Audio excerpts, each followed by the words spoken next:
Types of system, open system, close system ને isolated system.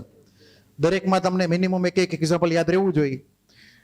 અને એમાં મેટર અને એનર્જીમાંથી કોનો એક્સચેન્જ થાય છે અથવા કોનો નથી થતો એ પણ તમને ક્લિયર હોવું જોઈએ.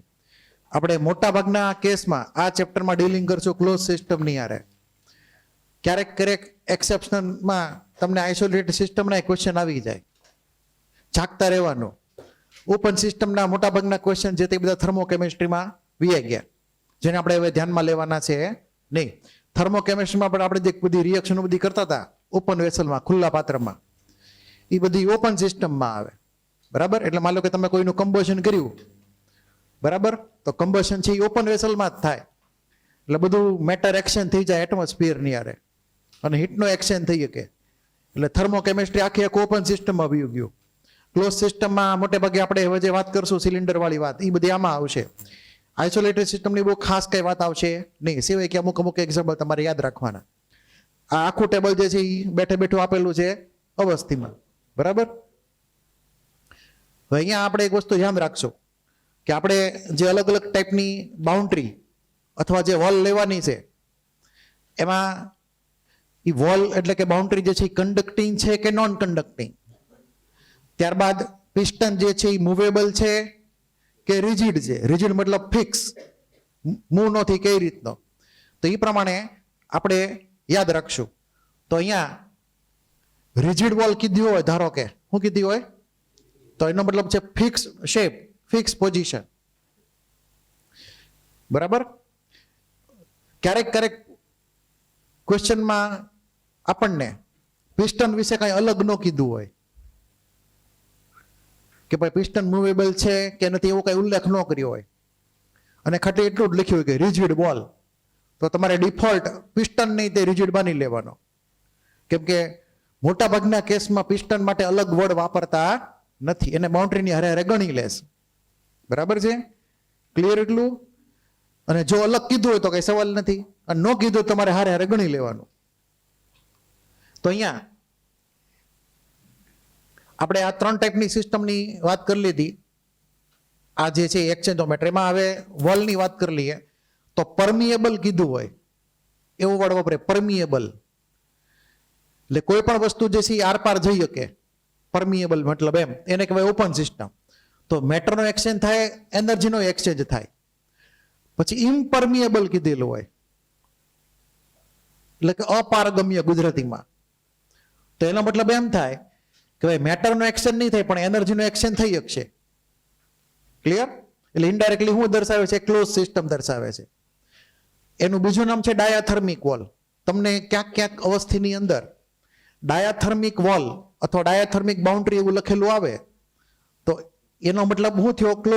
ક્લોઝ સિસ્ટમથી એનર્જીનો એક્સચેન્જ થઈ શકશે, કેમ કે વોલ કન્ડક્ટિંગ છે એટલે. બરાબર? પરંતુ મેટરનો એક્સચેન્જ થઈ શકશે નહીં. અને ત્રીજી કેસ એડિયાબેટિક, આમાં થોડીક ભૂલ છે. બરાબર? એમાં આપણે કરેક્શન કરી નાખીએ, તો ધ્યાન આપજો.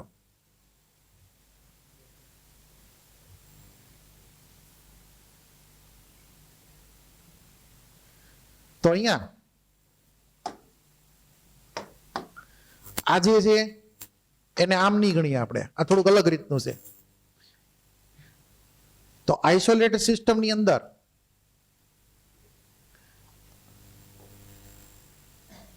આપણે જે વોલ જે છે કેવી માનવાની છે?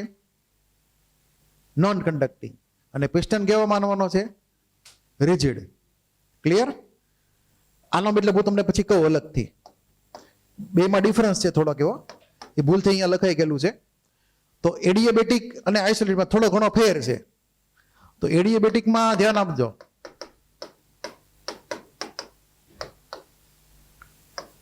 એડિયાબેટિકની અંદર જે બાઉન્ડ્રી હોય અથવા વોલ હોય એ કેવી હોય? કન્ડક્ટિંગ હોય. શું હોય? Sorry, non conducting.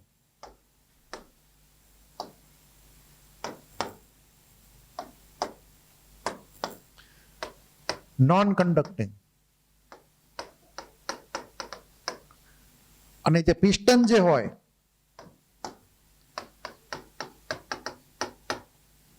એ પાછો મૂવેબલ હોય. એટલે પિસ્ટન છે એ હરી ફરી શકે. બરાબર? એટલે કે એનર્જીનો એક્શન થઈ શકે વર્કના ફોર્મમાં. એટલે કે પિસ્ટન જે છે એ કેવો રાખવાનો છે? મૂવેબલ. એને કહેવાય એડિયાબેટિક. શું કહેવાય? એડિયાબેટિક. એટલે કે એડિયાબેટિક બાઉન્ડ્રી કીધેલી હોય. કેવી બાઉન્ડ્રી કીધેલી હોય? એડિયાબેટિક. તો સમજવાનું એવું કે ભાઈ વોલ બધી નોન કન્ડક્ટિંગ છે ને પિસ્ટન છે એ મૂવેબલ છે, એટલે વર્ક તો થવાનું જ છે. Is that clear? આ સમજાણું? જ્યારે આઇસોલેટેડ સિસ્ટમની અંદર ડિફરન્સ આવશે છે જેવો. તો આઇસોલેટેડ સિસ્ટમની અંદર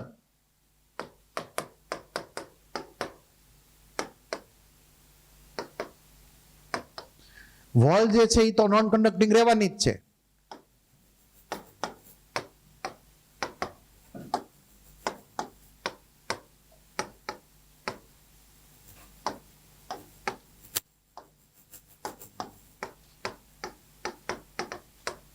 અને હારે હારે જે પિસ્ટન જે છે એ પાછો રિજિડ છે, એટલે કે મૂવ થઈ શકશે નહીં, એટલે કે નોન મૂવેબલ. એટલે શું માનવાનું? રિજિડ. હવે આ બે તમને ડિફરન્સ ક્લિયર થાય છે? તો એડિયાબેટિક અલગ છે અને આઇસોલેટેડ સિસ્ટમ અલગ છે. એડિયાબેટિક વોલ કીધેલી હોય તો આમાં આ કન્ડિશન એપ્લાય કરવાની છે, અને આઇસોલેટેડ સિસ્ટમમાં આ એક નવી વસ્તુ છે કે પિસ્ટન રિજિડ માનવાનો છે. ક્લિયર એટલું? તો ખાસ નોટ કરી નાખો. એટલે એડિયાબેટિક અહીંયાથી કેન્સલ કરજો. શું કરજો? કેન્સલ. એને નવો એક તમે અલગથી ડ્રો કરી નાખજો. એક એમાં નવું એક રો, એક નવી રો નાખી દઈએ આમાં, અને એમાં આ એડિયાબેટિક અહીંયાથી કેન્સલ. આઇસોલેટેડમાં નો લખી નાખવાનું. તો એડિયાબેટિકમાં હું અલગથી અહીંયા એડ કરી દઉં છું. હીટ એનર્જીનો એક્સચેન્જ થાય નહીં, બરાબર છે? પણ વર્ક થઈ શકે. એટલે અહીંયા નો, અહીંયા નો ટુ HE. HE મતલબ હીટ એનર્જી. શું માનવાનું છે? No to heat energy. But work can be done. But work can be done. એટલે થોડુંક અલગથી લખજો આને ટેબલમાં. તો આ ડિફરન્સ તમને ખાસ યાદ રહેવો જોઈએ કે ભાઈ એનર્જીનો એક્સચેન્જ થઈ શકશે, પણ વર્કના ફોર્મમાં થઈ શકશે, હીટ એનર્જીના ફોર્મમાં થઈ શકશે નહીં. નોટ કરી લ્યો એટલું નાનું એવું ટેબલ.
લખાઈ ગયું?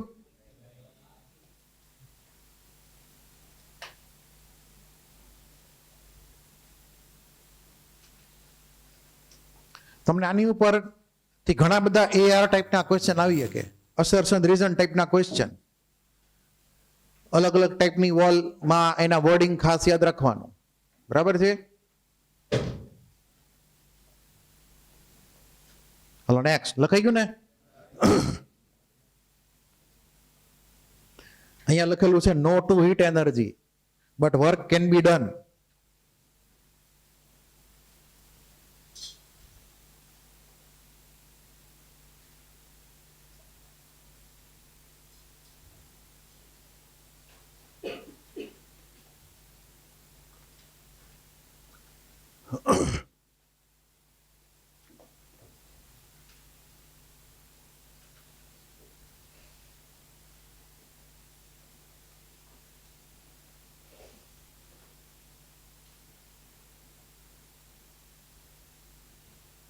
કોઈને કઈ ડાઉટ? લખાઈ ગયું?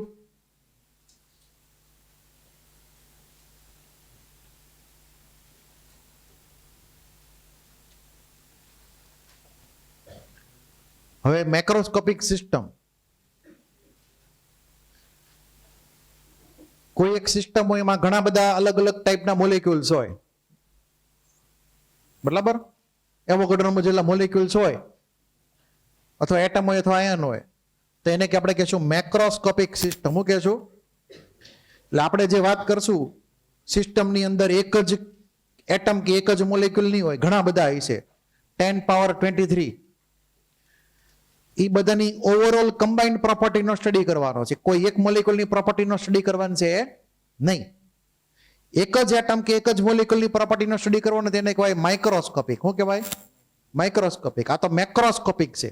એટલે ઓવરઓલ આખી સિસ્ટમમાં જેટલા મોલેક્યુલ છે એની ઓવરઓલ એવરેજ જે કઈ પ્રોપર્ટી હોય એનો સ્ટડી કરવાનો. એટલે મેક્રોસ્કોપિક સિસ્ટમનો મતલબ થયો એ system containing large number of atoms or molecules or ions.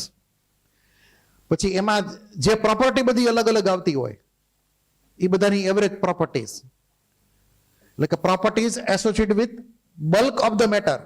એટલે ટોટલ બધા જેટલા મોલેક્યુલ છે બધાની ઓવરઓલ પ્રોપર્ટી જે છે એને કે આપણે કહીશું થર્મોડાયનેમિક પ્રોપર્ટીઝ અથવા મેક્રોસ્કોપિક પ્રોપર્ટીઝ. એટલે માની લો કે ઇન્ટરનલ એનર્જી છે, આંતરિક ઉર્જા, એ કોઈ એક એટમ માટે આપણે કે કોઈ એક મોલેક્યુલ માટે વર્કઆઉટ નહીં કરીએ, ઓવરઓલ આખા જથ્થા માટે વર્કઆઉટ કરશું.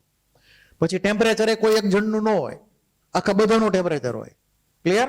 પ્રેશર એ તે આખા બધા માટે ને એન્થાલ્પી એ બધા માટે હોય. કોઈ એકની એન્થાલ્પી ગણવાની છે એ નહીં, એટલે આખા સમગ્ર જથ્થાની જ ગણવાની છે. ક્લિયર? છાપી નાખો.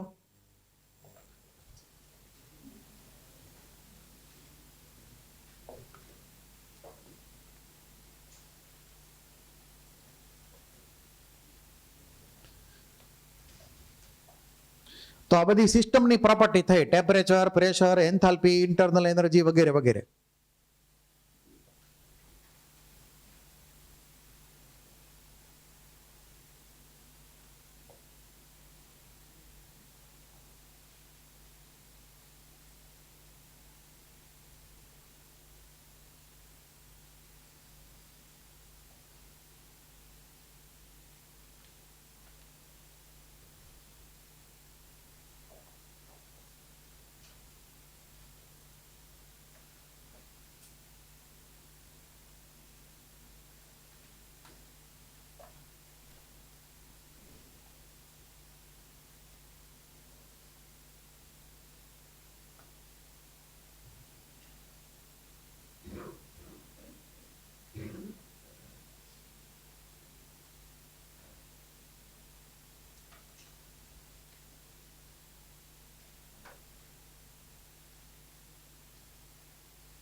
લખાઈ ગયું?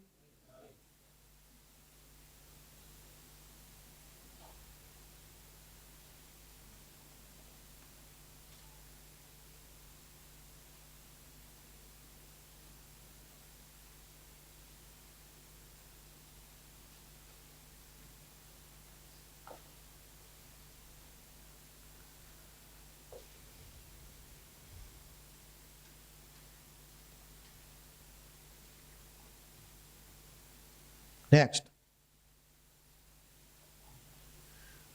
આ બેઠે બેઠું ટેબલ અવસ્થિનું જ છે, બરાબર છે. અવસ્થિ જો રાખી લો તે પ્રમાણે જોતા રહેજો. તો હવે જે થર્મોડાયનેમિક પ્રોપર્ટીઝ જે છે એને આપણે બે પાર્ટમાં ડિવાઈડ કરી દઈએ. એકને કહીએ ઇન્ટેન્સિવ પ્રોપર્ટીઝ, ગુજરાતીમાં કહેવાય વિશિષ્ટ ગુણધર્મ. ગુજરાતીમાં હું કહે છું એને વિશિષ્ટ ગુણધર્મ, ઇન્ટેન્સિવ પ્રોપર્ટીઝ. અને બીજું છે એક્સટેન્સિવ પ્રોપર્ટીઝ, એટલે કે માત્રાત્મક ગુણધર્મ ગુજરાતીમાં કહીએ તો, બરાબર. તો આ વિશિષ્ટ ગુણધર્મ ઇન્ટેન્સિવ પ્રોપર્ટીઝ, માત્રાત્મક ગુણધર્મ એક્સટેન્સિવ પ્રોપર્ટીઝ. નામ ઉપરથી જ ક્લિયર થાય છે કે એક્સટેન્સિવ પ્રોપર્ટી જે છે એ ડિપેન્ડ કરે એમાઉન્ટ ઓફ ધ સબસ્ટન્સ ઉપર. ક્લિયર? તો માની લો કે તમારી આગળ 3 અલગ અલગ જગ છે 1-1 લીટરના પાણીના, બરાબર છે.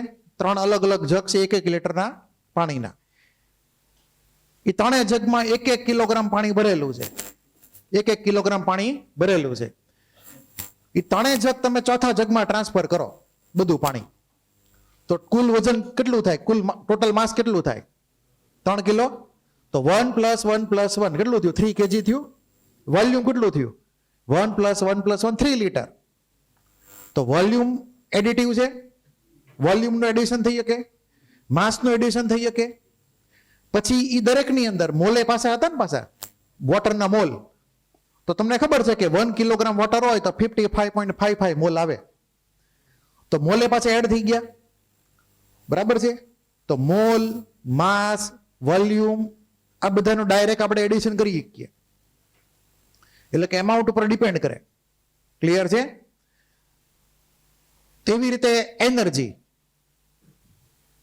કન્ટેન્ટ અથવા એન્થાલ્પી અથવા ઇન્ટરનલ એનર્જી એ પણ માસ ઉપર ડિપેન્ડ કરે. તમે વધારે જથ્થો લ્યો તો વધારે ઇન્ટરનલ એનર્જી હોય, ઓછો જથ્થો લો તો ઓછી એનર્જી હોય એ પ્રમાણે. પછી હીટ કેપેસિટી, બી કેરફુલ. અહીંયા જે લખેલું છે હીટ કેપેસિટી, એમાં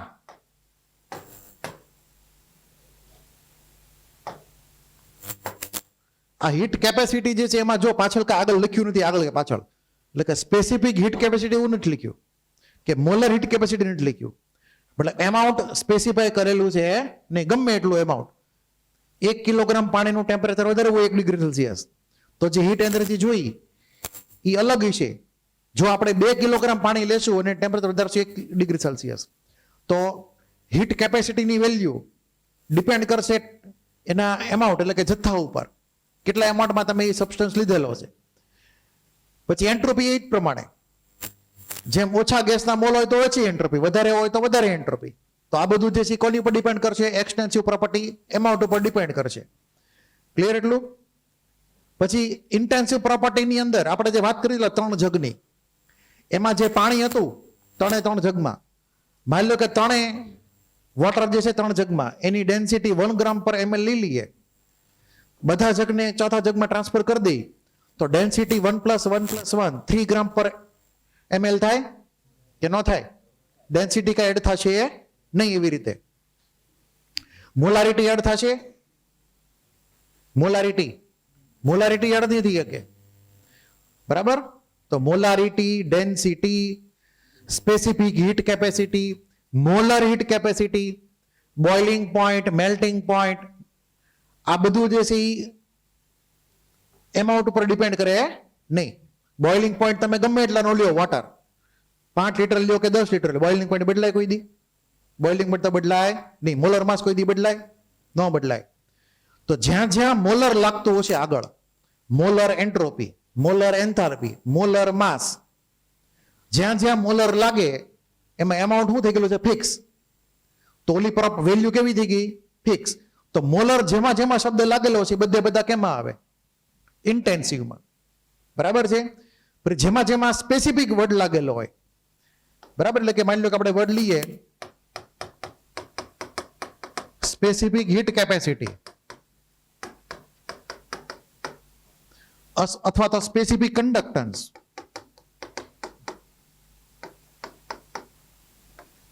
બરાબર. સ્પેસિફિક કન્ડક્ટન્સ લ્યો, મોલર કન્ડક્ટન્સ લ્યો, બરાબર છે. આ બધું જે છે એ ખરેખર શું છે? એક રીતે જોઈ તો એમાઉન્ટ ફિક્સ થઈ ગયેલું છે, તો એની વેલ્યુ પણ કેવી થઈ ગયેલી હોય? ફિક્સ થઈ ગયેલી હોય. તો જ્યાં જ્યાં મોલર લાગે અથવા સ્પેસિફિક લાગેલું હોય એ થઈ જાય ઇન્ટેન્સિવ પ્રોપર્ટી. બરાબર છે.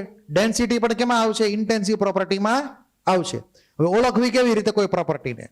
તો તમે યાદ કરો ડેન્સિટીની ફોર્મ્યુલા શું હતી? બોલો, ડેન્સિટીની ફોર્મ્યુલા બોલો. શું હતું?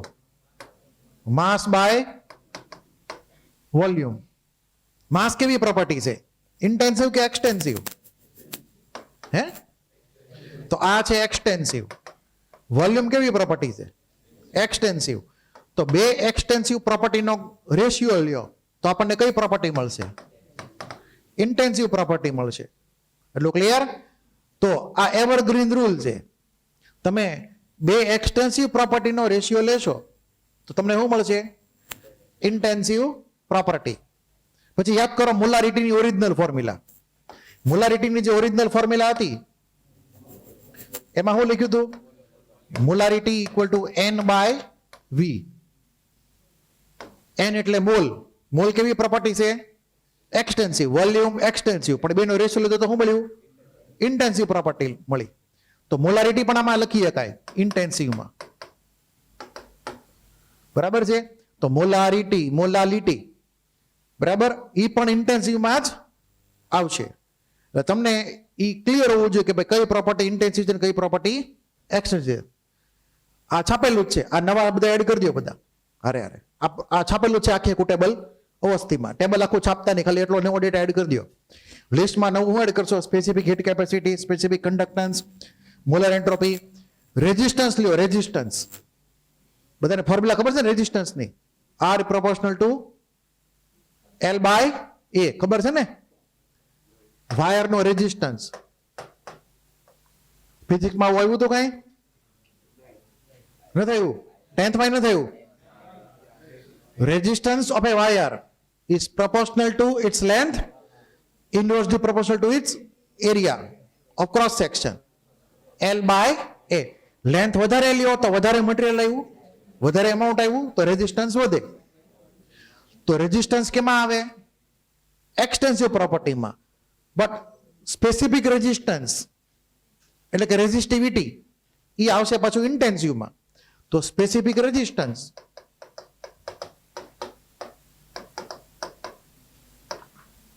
ત્યારબાદ આવશે એક નવી ટર્મ ઇલેક્ટ્રોડ પોટેન્શિયલ.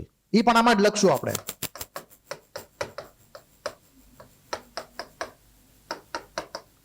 તો ઇલેક્ટ્રોડ પોટેન્શિયલ કયો? સ્પેસિફિક કોઈ પણ લાગેલું હોય બધું, મોલર ગમે ના લાગેલું હોય બધું ઇન્ટેન્સિવમાં જ ગણવાનું છે. અને આ તો બધા છે જ જાત જાતના પોઈન્ટ, બધા ફ્રીઝિંગ પોઈન્ટ ને, બોઇલિંગ પોઈન્ટ ને, મેલ્ટિંગ પોઈન્ટ ને, ટેમ્પરેચર, પ્રેશર. બરાબર છે. વોલ્યુમ એડિટિવ, પણ આ બધા ટેમ્પરેચર, પ્રેશર એડિટિવ છે નહીં. તમને આમાંથી MCQ પૂછાય કે કઈ પ્રોપર્ટી ઇન્ટેન્સિવ, કઈ પ્રોપર્ટી એક્સટેન્સિવ, એટલે તમને તરત ક્લિક થવું જોઈએ. બરાબર.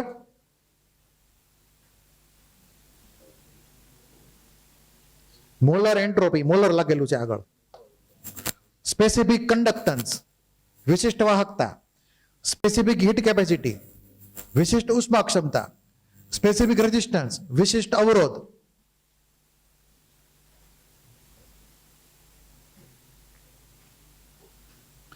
એક્ઝામ્પલ ખાસ યાદ રાખજો, MCQ માં પૂછી શકાય. કયા કયા ઇન્ટેન્સિવ, કયા કયા એક્સટેન્સિવ, ઇન્ટિજર ટાઈપનો ક્વેશ્ચન. બરાબર. અને ટેબલ તો આપેલું છે, તમારે ખાલી એડ કરી દેવાનું છે હારે હારે. નવું જે કાંઈ તમે સાંભળો એ. આના MCQ તમને મળી રહે મોડ્યુલમાં અથવા તો અવસ્થિમાં.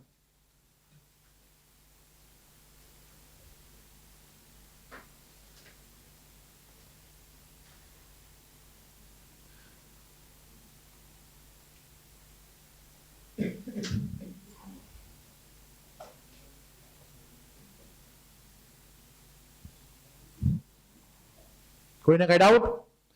હવે એક વસ્તુ ધ્યાન રાખજો બધું ફરી વાર. આપણે હમણાં જ વાત કરી હતી કે density equal to mass by volume. પણ mass equal to volume into density થાય. તો તમે આ જે પ્રોપર્ટી ઇન્ટેન્સિવ છે એને મલ્ટીપ્લાય કરો એક્સટેન્સિવ થી, તો કઈ પ્રોપર્ટી મળે? એક્સટેન્સિવ. એટલે તમને વર્ડમાં લખેલું આવે કે intensive property is multiplied by extensive property. What you get? Extensive property. Clear? it પ્રમાણે અહીંયા જો molarity equal to mole divide by volume. તો MV molarity intensive into volume extensive, કઈ પ્રોપર્ટી થઈ? મોલ એક્સટેન્સિવ પ્રોપર્ટી થઈ ગઈ. પણ ratio લો તો બે એક્સટેન્સિવ નો ઇન્ટેન્સિવ મળે. આવું થોડુંક લોજિક મગજમાં ફિટ કરી દેજો. લખાઈ ગયું? નેક્સ્ટ પછી આવશે થર્મોડાયનેમિક ઇક્વિલિબ્રિયમ. આ પણ બેઠે બેઠું તમને મળી રહે અવસ્થિમાં. હવે આની અંદર થર્મોડાયનેમિક ઇક્વિલિબ્રિયમ નો મિનિંગ આપેલો છે. કોને કહેવાય થર્મોડાયનેમિક ઇક્વિલિબ્રિયમ? તો થર્મોડાયનેમિક ઇક્વિલિબ્રિયમ ની અંદર 3 ટાઈપના ઇક્વિલિબ્રિયમ એક્ઝિસ્ટ કરતા હોવા જોઈએ એટ અ ટાઈમ. આ 3 ટાઈપના ઇક્વિલિબ્રિયમ એક્ઝિસ્ટ કરે એક હારે તો એને કહેવાય થર્મોડાયનેમિક ઇક્વિલિબ્રિયમ. પેલા આ 3 ની વાત કરી લી. પહેલું છે થર્મલ ઇક્વિલિબ્રિયમ. એનો મતલબ એમ થાય કે સિસ્ટમનું ટેમ્પરેચર અને સરાઉન્ડિંગનું ટેમ્પરેચર કેવું રાખવાનું? હરખું. અથવા સિસ્ટમની અંદર જ તે એના જેટલા કોમ્પોનન્ટ હોય એ બધાના ટી કેવા? હરખા. ટી હરખા હોય તો હીટનો એક્સચેન્જ થાય નહીં. હીટનો એક્સચેન્જ ક્યારે થાય? ઉષ્મા ઉર્જાનો વિનિમય ક્યારે થાય? જો ટેમ્પરેચર અલગ અલગ હોય તો. ટેમ્પરેચર હરખા હોય તો એક હીટ બીજી જગ્યાએથી ફ્લો થઈ શકે નહીં. તો અહીંયા થર્મલ ઇક્વિલિબ્રિયમ માટે આપણે એવું માનશું કે ભાઈ T system equal to T surrounding. બરાબર છે? ક્લિયર એટલું? અને બીજી ખાસ વાત એ છે કે નો હીટ એફ્લો અથવા નો હીટ એક્સચેન્જ એવું સમજવાનું છે. હીટ એક્સચેન્જ થતો નથી. હું કામ નથી થતો? તો કે ટી હરખાસ બે બાજુના. બરાબર છે? આને કહેવાય થર્મલ ઇક્વિલિબ્રિયમ. પછી વાત છે મિકેનિકલ ઇક્વિલિબ્રિયમ. ફિઝિક્સમાં તમે ભણી ગયા. માની લો કે કોઈ એક ફોર્સ લાગતો હોય આ ઓબ્જેક્ટ ઉપર, આ સાઈડ, બીજો ફોર્સ આ બાજુ લાગે. આ બે ફોર્સ હરખા હરખા હોય તો હલે કે ન હલે? ન હલે ને. માની લો કે આ પિસ્ટન છે ધારો કે, તો અંદરનું ગેસનું પ્રેશર સિલિન્ડરની અંદરનું અને એની ઉપરનું પ્રેશર પિસ્ટનની ઉપરનું એટમોસ્ફિયર પ્રેશર એ બે હરખા હોય તો પિસ્ટન એની જગ્યાએથી હલે નહીં. એટલે કે બે બાજુના ફોર્સ હરખા થઈ ગયા તો પિસ્ટન મૂવ થશે નહીં અથવા કોઈ સિસ્ટમ મૂવ થશે નહીં ક્યાંય. તો વેન આઈ સે મિકેનિકલ ઇક્વિલિબ્રિયમ, બરાબર, એનો મતલબ એમ કરવાનો છે કે બે બાજુના ફોર્સ એટલે કે ઓપોઝિંગ ફોર્સ અને ડ્રાઇવિંગ ફોર્સ કેવા માનવાના? હરખા. એટલે પિસ્ટન હલશે નહીં. પિસ્ટન માનવાનો મૂવેબલ, રીડ હોય તો કઈ સવાલ નથી આવતો. પિસ્ટન મૂવેબલ છે પણ તેમ છતાંય તે બે બાજુના ફોર્સ સરખા છે. એટલે કે અહીંયા આપણે એવું માનશું કે opposing force equal to driving force. ઈ બે જો હરખા હોય તો પિસ્ટન એની જગ્યાએથી હલશે નહીં. એને કહેવાય મિકેનિકલ ઇક્વિલિબ્રિયમ. એટલે કે વર્ક ન થતું હોય. શું થતું ન હોય? વર્ક ન થાય. પિસ્ટન અટકી ગયેલો છે એની મેળે. કેમિકલ ઇક્વિલિબ્રિયમનો મતલબ એમ થયો કે સિસ્ટમની અંદર જેટલા રિએક્ટન્ટ હોય એમાંથી જેટલા પ્રોડક્ટ બનેલા હોય એ લોકોના કોઈના ચેન્જ ન થાય કોન્સન્ટ્રેશન વિથ ટાઈમ. એટલે કોન્સન્ટ્રેશન જે છે રિએક્ટન્ટનું એ થઈ જાય કોન્સ્ટન્ટ. શું થઈ જાય? બ્રેકેટ મતલબ કોન્સન્ટ્રેશન એટલે કે મોલારિટી. યાદ રાખજો, હોય તે નવી સિસ્ટમ છે. આવી રીતે બ્રેકેટમાં લખેલું હોય તો શું સમજવાનું? કોન્સન્ટ્રેશન એટલે કે મોલારિટી સમજવાની, કોન્સન્ટ્રેશન સમજવાનું છે. એ કેવું માનવાનું? કોન્સ્ટન્ટ. રિએક્ટન્ટ એ જ પ્રમાણે પ્રોડક્ટ હોય તો પ્રોડક્ટનું કોન્સન્ટ્રેશન કેવું માનવાનું? કોન્સ્ટન્ટ વિથ ટાઈમ, બદલાશે નહીં. તો એને કહેવાય કેમિકલ ઇક્વિલિબ્રિયમ. મતલબ આ ત્રણેય જ્યારે કો એક્ઝિસ્ટ કરે તો આપણે એમ કહેશું કે system is in thermodynamic equilibrium. Clear છે? તો આ તમારે એડ કરી દેવાનું છે એની અંદર.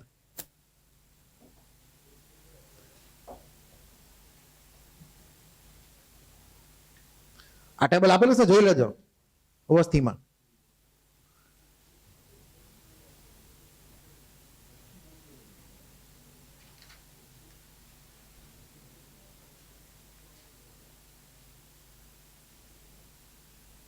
એટલે સિસ્ટમની પ્રોપર્ટી ટાઈમની અરે ચેન્જ થશે નહીં, લખેલું છે clearly, no change in the properties of system with time. કોઈ પણ પ્રોપર્ટી, એટલે કે હીટનો પણ એક્સચેન્જ નહીં થાય, ફોર્સ બે બાજુના હરખા અને હરખા હશે કોન્સન્ટ્રેશન, મતલબ ટાઈમ અરે કોન્સ્ટન્ટ થઈ ગયા. તો 3 ટાઈપના ઇક્વિલિબ્રિયમ કો એક્ઝિસ્ટ કરે.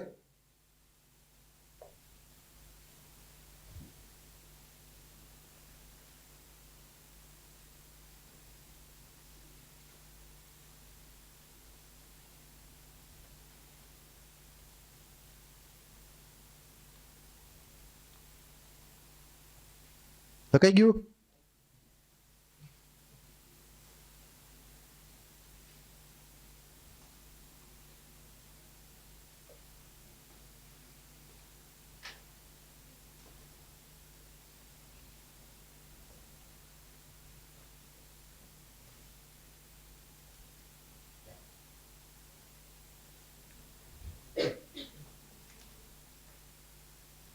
નેક્સ્ટ,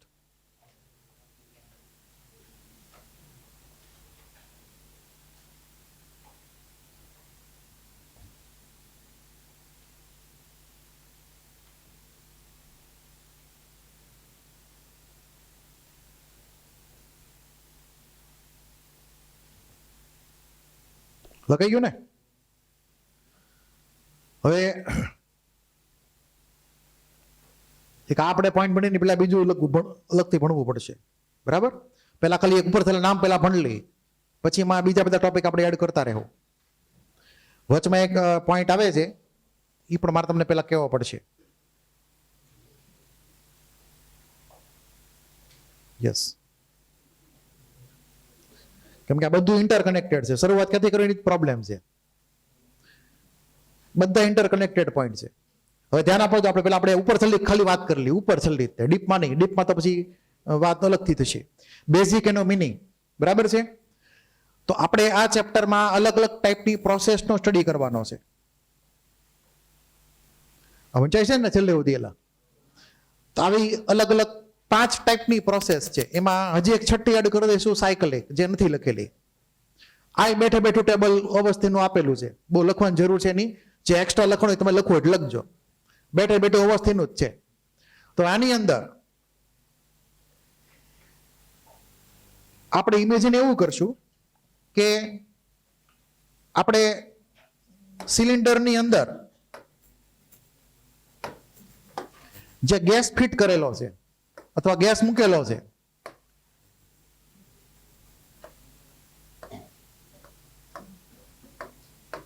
આ પિસ્ટન, આ આપણું સિલિન્ડર. હવેથી સિલિન્ડર પેલા સમજી જવાની ફિગર, બરાબર? ઓપ્શન ક્યાં આવશે કે ખાલી આ બાઉન્ડ્રી જે છે, આ પિસ્ટન અને બાકી બધી બાઉન્ડ્રી ને અંદર ગેસ ભરેલો છે, આઈડિયલ ગેસ.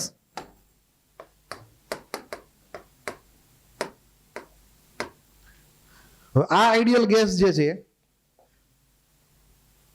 એને આપણે હીટ કરી શકીએ જો આ બધી વોલ કેવી હોય, કન્ડક્ટિંગ, તો બરાબર છે. અને જો નોન કન્ડક્ટિંગ હોય તો પછી હીટ સપ્લાય કરવાનો કઈ સવાલ આવતો નથી. પિસ્ટનને અત્યારે કામ ચલાવવા માનીએ મૂવેબલ અમુક કેસ માટે. તો અહીંયા પહેલું હું લખેલું, જો isothermal process, temperature remain constant through out the process. એટલે કે અહીંયા પિસ્ટન ઉપર નીચે કરું કોઈ રીતે, બરાબર છે, તો ટેમ્પરેચર જે છે એ બદલાય નહીં અંદરના આઈડિયલ ગેસનું. ટેમ્પરેચર બદલાય નહીં. અને બીજી વાત એ કે આ તો ક્લોઝ સિસ્ટમ છે, તો અંદરનો ગેસ બહાર જવાનું છે નહીં, કે બહારથી કોઈ અંદર આવવાનું નથી. મતલબ મોલ કેવા થઈ ગયા? કોન્સ્ટન્ટ.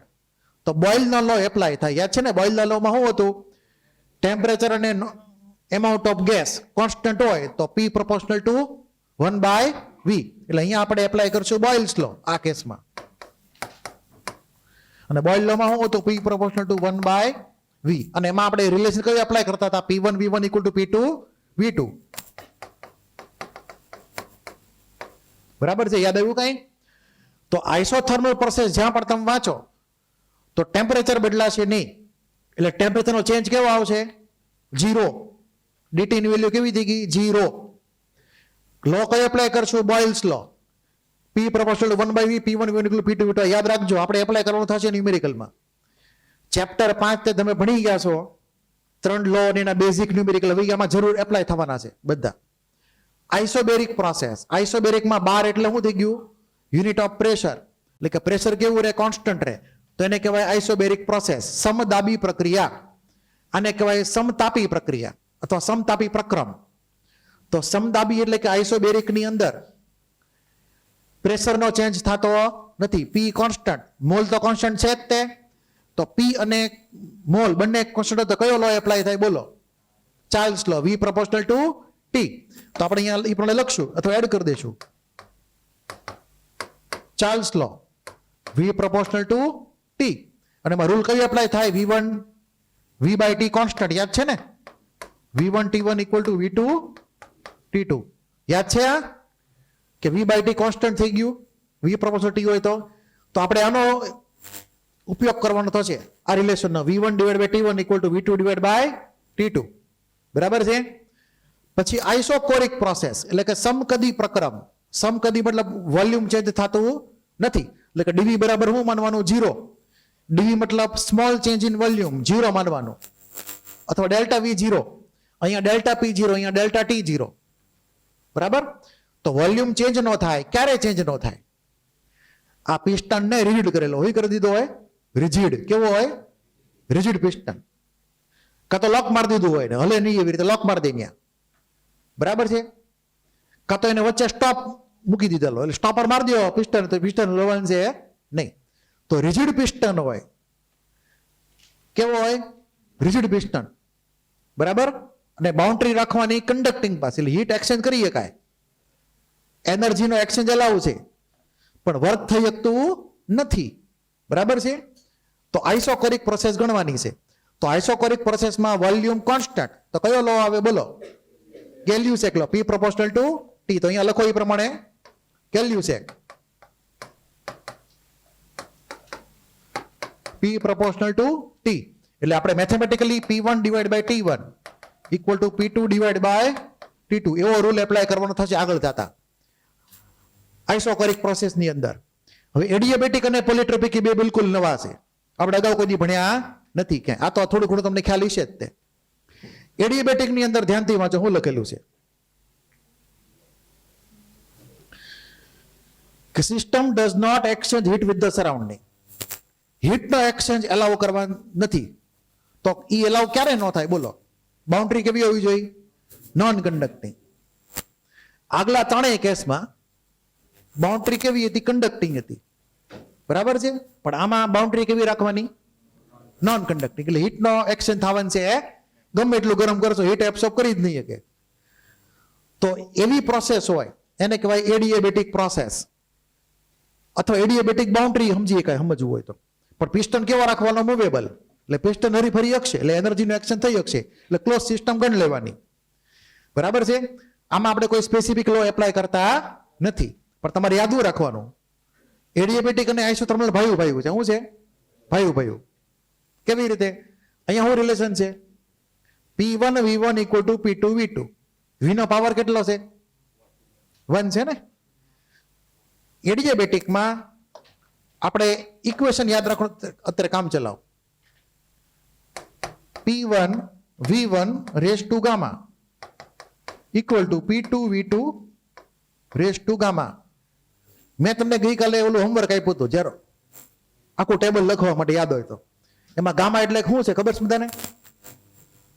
સીપી અને સીવી નો રેશિયો, અલગ અલગ ટાઈપના ગેસ માટે એની વેલ્યુ જે હોય એ મૂકવાની રહે, જે તમને ગેસ કીધો હોય એ પ્રમાણે. માની લો કે હિલિયમ હોય તો હિલિયમ માટે સીપી અને સીવી નો રેશિયો 5/3 થાય છે, એટલે કે 1.67 થાય છે. તો ગામાની વેલ્યુ કેટલી થઈ ગઈ? 1.67.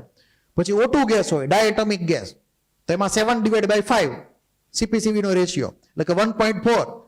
અને માની લો કે SO2 ગેસ હોય, નોન લિનિયર ગેસ હોય, તો 4/3 એટલે કે 1.33. એટલે આવા ગામાની અલગ અલગ વેલ્યુ આપણી માટે પોસિબલ છે. આપણે 3 ટાઈપની કેટેગરી જોઈ હતી ગામાની, 1.67, 1.40 અને 1.33. બરાબર છે? તેમાં આ પ્રકારના ગેસ ઇન્વોલ્વ હોય તો આ રૂલ ફોલો થશે. ઇક્વેશન કયું આવશે? એડિયાબેટિકમાં P1 V1 raise to gamma equal to P2 V2 raise to gamma. આઇસોથર્મલમાં શું થશે? P2 P1 V1 equal to P2 V2. V નો પાવર બે જગ્યાએ અલગ છે, છેતરાતા નહીં. બરાબર છે? પોલીટ્રોપિક પ્રોસેસ. પોલીટ્રોપિક પ્રોસેસ જે છે એમાં હું લખેલું જો PV રેસ ટુ N. શું લખેલું છે? તમે n ની બદલે x સમજી શકો લખવું હોય તો. x લખો n લખો, કોઈ મોટો ફેર પડતો નથી. p ની સાથે v હોય, મલ્ટીપ્લિકેશનમાં v નો પાવર કોઈ પણ રિયલ નંબર હોય. શું હોય? કોઈ પણ રિયલ નંબર. તો અહીંયા આ ઇક્વેશન હું થોડુંક આવી રીતે લખું, PV raise to x equal to constant. બરાબર? અહીંયા PV race to gamma equal to constant હતું આ કેસમાં. PV race to gamma equal to constant હતું એડિયાબેટિકમાં. અહીંયા PV raise to x equal to constant, અને x belongs to set of real numbers r. r મતલબ અહીંયા ગેસ કોન્સ્ટન્ટ નહીં હો, ઓલો મેથ્સ નો સેટ r. તો x ની વેલ્યુ ગમે હોય, 2 હોય, 3 હોય, 1/2 હોય, -1/2 હોય. બરાબર? એ બધાને નામ કોમન શું પડે? પોલીટ્રોપિક પ્રોસેસ. અને જો એમાં ગામા લખેલો આવે, ગામા મતલબ સમજી ગયા ને, તો શું નામ પડે? એડિયાબેટિક. અહીંયા v નો પાવર અલગ અલગ હોઈ શકે, x belongs to set of real numbers capital R, તો નામ પડે પોલીટ્રોપિક પ્રોસેસ. તમને આમાં જે આપણે એડિશન કર્યું તમારે ખાસ લખી નાખવાનું, લખી નાખજો ફટાફટ. આ ટેબલની કોપી મારતા નહીં, ટેબલ લખેલું જ છે તમને, કાં તો જગ્યા છોડી દો તમારી એની માટે. ટેબલની કોપી મારતા ખાલી નીચેનું લખાણ લખવાનું છે.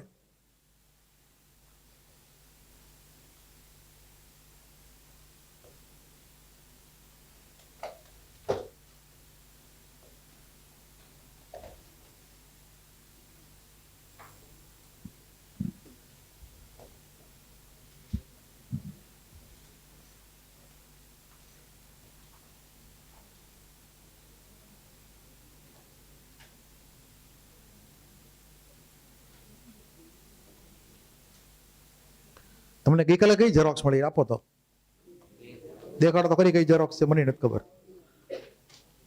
નહીં, એની પહેલા એક બીજા હારે ઝેરોક્સ મળી હતી એક.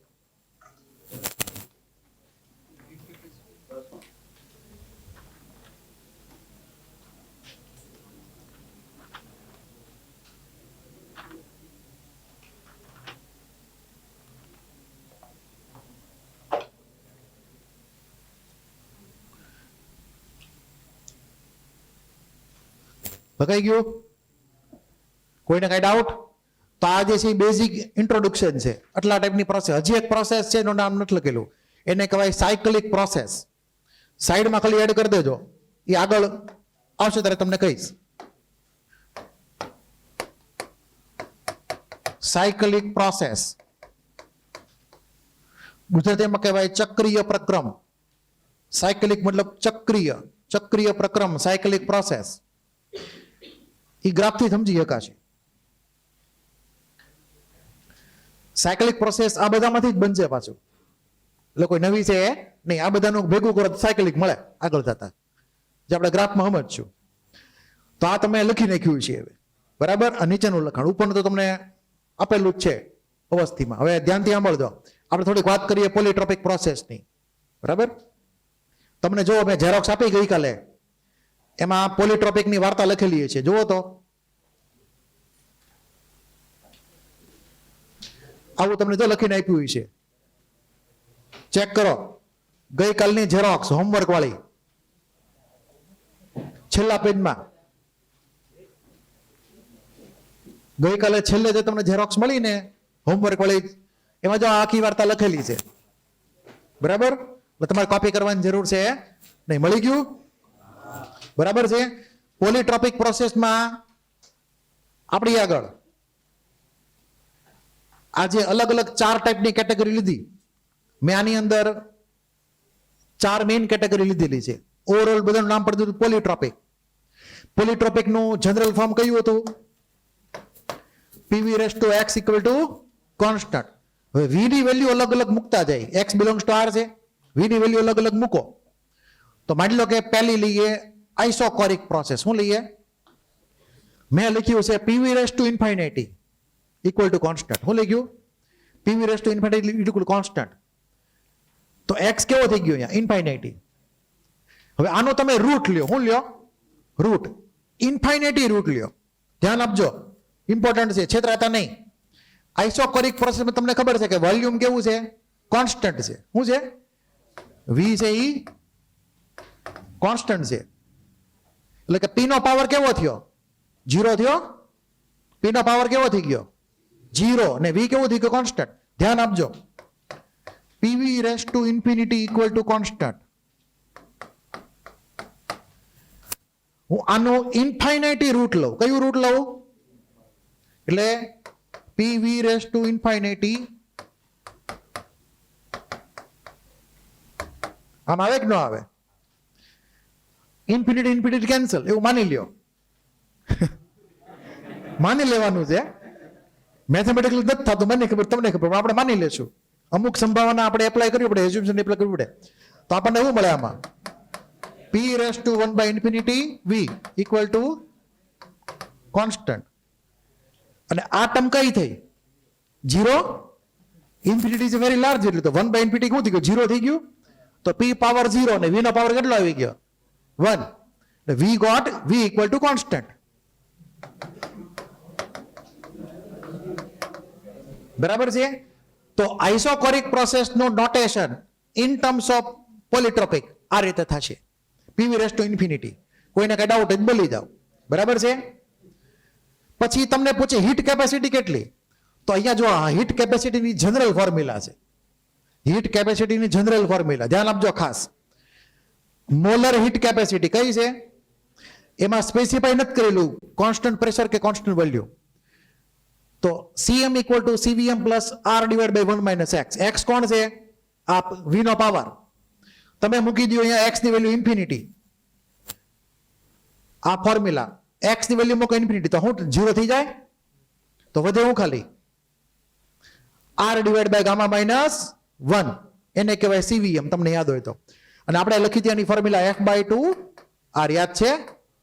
તો molar heat capacity at constant volume આપણને મળી ગયો R divide by gamma minus 1, એટલે કે F/2 પ્લસ F/2R. આ થઈ ગઈ ફોર્મ્યુલા. આઇસોબેરિક પ્રોસેસ ની અંદર પીવી રેસ ટુ 0. આઇસોબેરિક પ્રોસેસમાં શું હોય? પી કોન્સ્ટન્ટ હોય તો વી નો પાવર કેવો માનવાનો? 0. વી પાવર 0 1 થઈ ગયું. તો we got result PV raise to 0 equal to constant. તો એક્સ ની વેલ્યુ કેટલી થઈ? 0. અમે મૂકો એક્સ ની વેલ્યુ 0 આ રિલેશનમાં, તમને આર મળશે અલગથી. તો what is the result we got? CPM equal to R divide by gamma minus 1 plus R. આ ટર્મ જે છે એને કહેવાય CVM. તો CVM plus R we got the result. યાદ હોય તો આઈડિયલ ગેસમાં.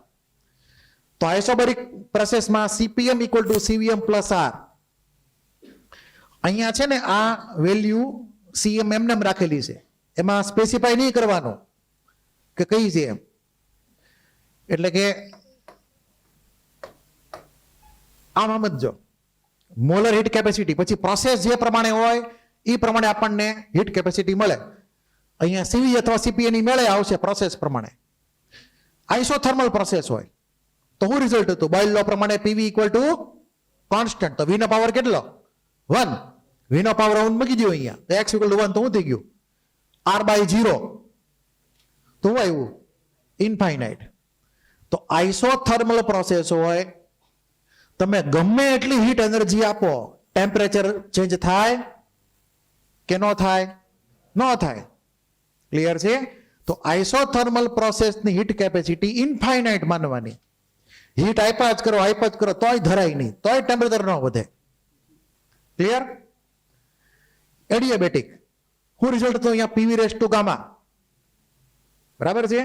ઇક્વલ ટુ કોન્સ્ટન્ટ, એટલે x ઇક્વલ ટુ શું થઈ ગયું? ગામા. ગામા મતલબ યાદ છે ને? CP/CV. મૂકી દો અહીંયા ગામા, x ની બરાબર ગામા મૂકી દો તો આ બે કેન્સલ કરશે, આન્સર આવશે 0.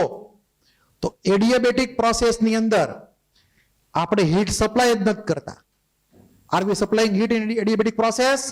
નો. કેમ કે બાઉન્ડ્રી કેવી હતી? Non conducting. તો હીટ સપ્લાય જ નથી થતી.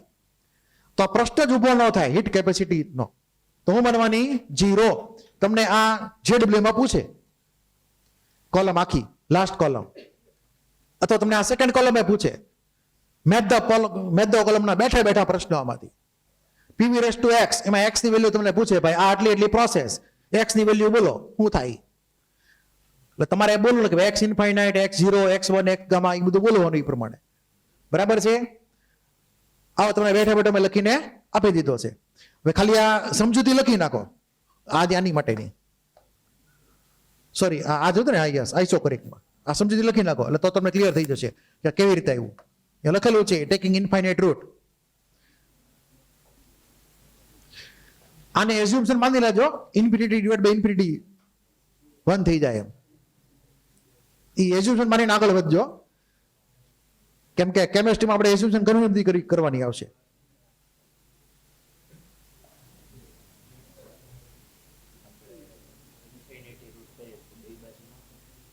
આપણે કોન્સ્ટન્ટ ને કોન્સ્ટન્ટ માનશું એલા ભાઈ. ના ના એ બધું બરાબર છે, હવે નથી હેરફેર કરવી. હા સમજવા માટે ખાલી સમજવા માટે આપણે ક્યાં મેથેમેટિકલી દાખલો ગણવો છે, થોડું ઘણું આખું પાછું હાલે એલા કેમેસ્ટ્રીમાં.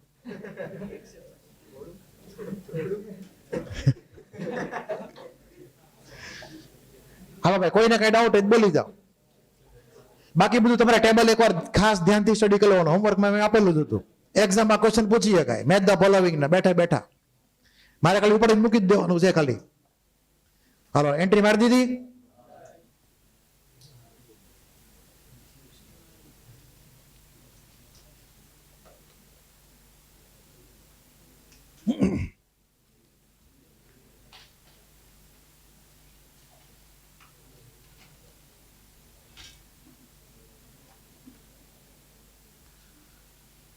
તો પોલિટ્રોપિક પ્રોસેસ કમ્પ્લીટ. એને લગતા ક્વેશ્ચન લગતી આવી શકે. માની લો કે હું તમને એમ કહું કે ભાઈ PV² ઇક્વલ ટુ કોન્સ્ટન્ટ, બરાબર, PV² ઇક્વલ ટુ કોન્સ્ટન્ટ, તો x ની વેલ્યુ કેટલી ગણવાની? 2 ગણવાની.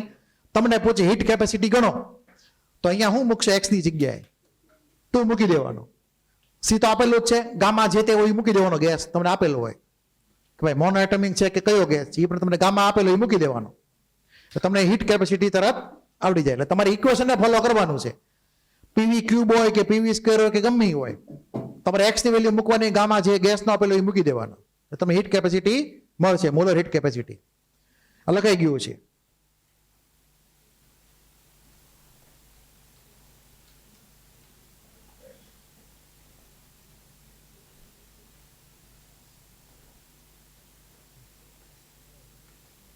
હાલો હવે એક નવો ટોપિક આવે છે, બિલકુલ આમાં નથી આપેલો ક્યાંય, બરાબર. અવસ્થિમાં છે પણ એ થોડું મારે સમજાવવો પડશે.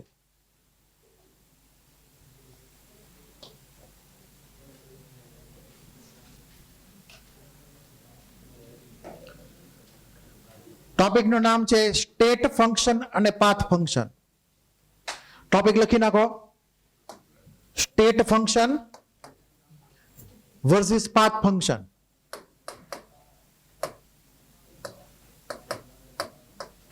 એટલે કેમાં થોડું થોડું છે?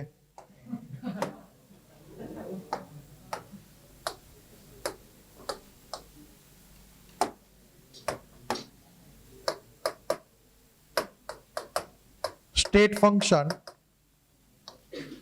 Versus path function.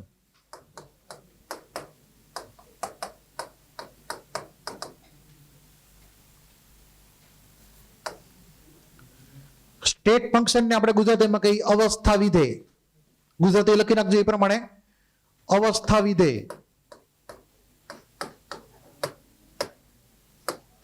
અને પાથ ફંક્શન ને કહેશું પથ વિધેય.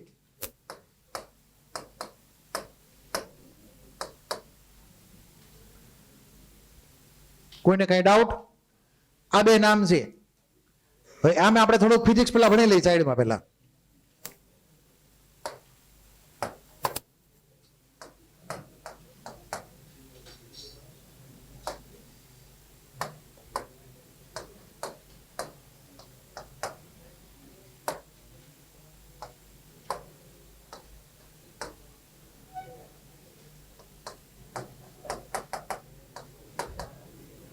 હવે અહીંયા એક નાની એવી ફિગર આપેલી છે. અમદાવાદથી બોમ્બે જવું છે, બરાબર છે? Direct flight, single step direct flight થી પહોંચી ગયા, બરાબર? પછી વાયા ચેન્નઈ થઈને ગયા, વાયા ચેન્નઈ થઈને ગયા, વાયા દિલ્હી. આનું શું થાય? આનું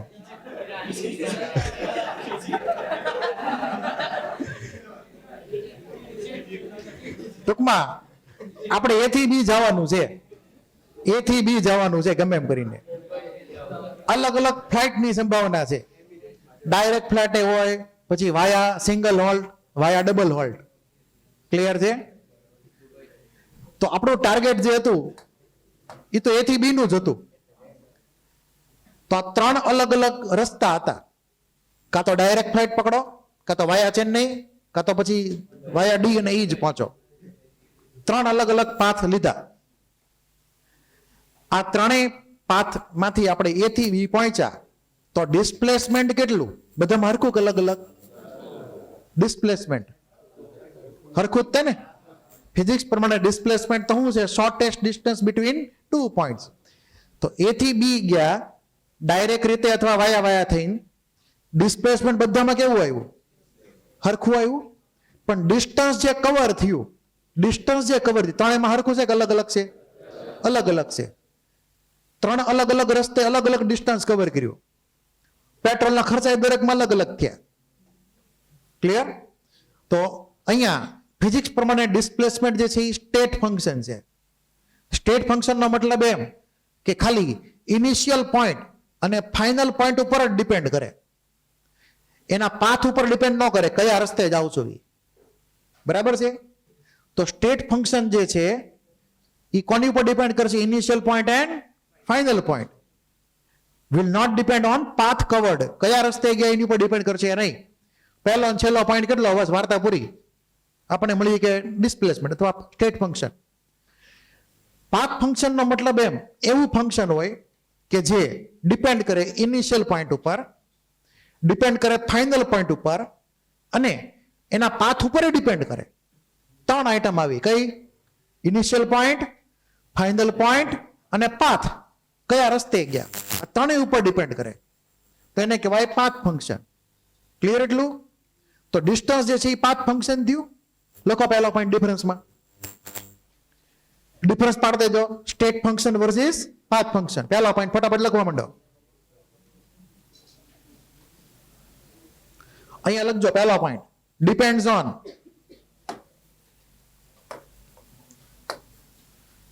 ઓન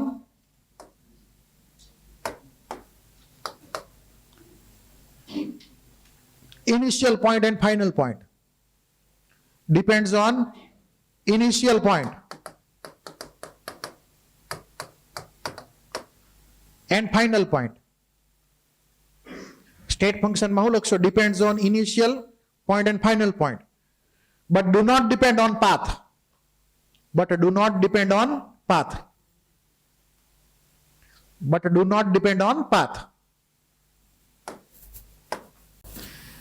પછી અમે પાથ ફંક્શનમાં પહેલો પોઈન્ટ હું લખશો? Depend on initial point, final point and path covered અથવા પાથ સિલેક્ટેડ. તો initial point, final point and path selected.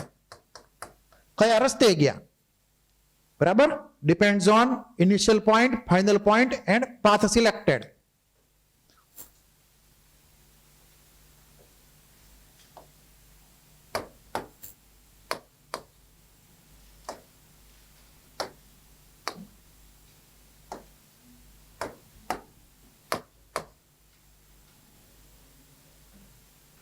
આમાં 5 થી 6 ડિફરન્સ છે આના. બરાબર? અમુક પોઈન્ટ મોડ્યુલમાં લખેલા છે, અમુક પોઈન્ટ બિલકુલ નવા આવશે આમાં. પછી આપણે એક્ઝામ્પલ પહેલા જોઈ લઈએ કયા કયા એક્ઝામ્પલ જે છે સ્ટેટ ફંક્શનમાં આવે, કયા કયા એક્ઝામ્પલ પાથ ફંક્શનમાં આવે. પછી આપણે એમાં આગળ જઈએ. તો આપણે અત્યાર સુધી જે થર્મોકેમિસ્ટ્રી ભણ્યા એમાં ડેલ્ટા ક્યાં ક્યાં લગાડ્યું હતું યાદ કરો. ડેલ્ટા ત્રિકોણ વાળો ડેલ્ટા, ટ્રાયંગલ વાળો ડેલ્ટા, ડેલ્ટા એચ આવ્યું હતું યાદ છે? ડેલ્ટા એચ, ડેલ્ટા યુ આવ્યું હતું, ડેલ્ટા એસ આવ્યું હતું, ડેલ્ટા ટી આવ્યું હતું, ડેલ્ટા પી આવ્યું હતું, ક્લિયર? ડેલ્ટા વી પણ આવ્યું હતું. તો જેમાં જેમાં ટ્રાયંગલ ટાઈપનો ડેલ્ટા લાગેલો હોય એ બધા જે છે એ સ્ટેટ ફંક્શનમાં આવે. ક્લિયર છે? એટલે કે ઇન શોર્ટ સ્ટેટ ફંક્શનમાં કોણ કોણ આપણે લખશું? એન્થાલ્પીનો એચ, એચ કોનો સિમ્બોલ છે? એન્થાલ્પીનો. પછી ઇન્ટરનલ એનર્જી યુ, બરાબર? પછી એન્ટ્રોપી એસ, પછી ટેમ્પરેચર, પછી વોલ્યુમ, પ્રેશર. હવે સાંભળજો, એમાં થોડુંક અલગ છે. Temperature, volume, pressure. એમાં સોરી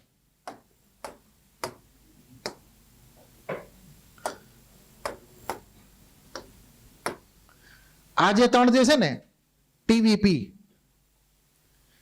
એ ત્રણે ત્રણ આપણે એને ક્યારેક ક્યારેક કહીએ છીએ સ્ટેટ વેરિયેબલ. શું કહીએ છીએ? State variable. એટલે કે આઈડિયલ ગેસ નું જે સ્ટેટ દર્શાવે, અવસ્થા દર્શાવે આઈડિયલ ગેસની, કેટલું પ્રેશર છે, કેટલું વોલ્યુમ છે, કેટલું ટેમ્પરેચર છે, એને કહેવાય સ્ટેટ વેરિયેબલ. સ્ટેટ વેરિયેબલ અને સ્ટેટ ફંક્શન એ ઓલમોસ્ટ હરખા જ છે, કાંઈ ફેર છે નહીં. એટલે સ્ટેટ વેરિયેબલ કીધું હોય કે સ્ટેટ ફંક્શન કીધું હોય, વસ્તુ હરખી છે. અહીંયા લખી નાખું છું બ્રેકેટમાં સ્ટેટ વેરિયેબલ.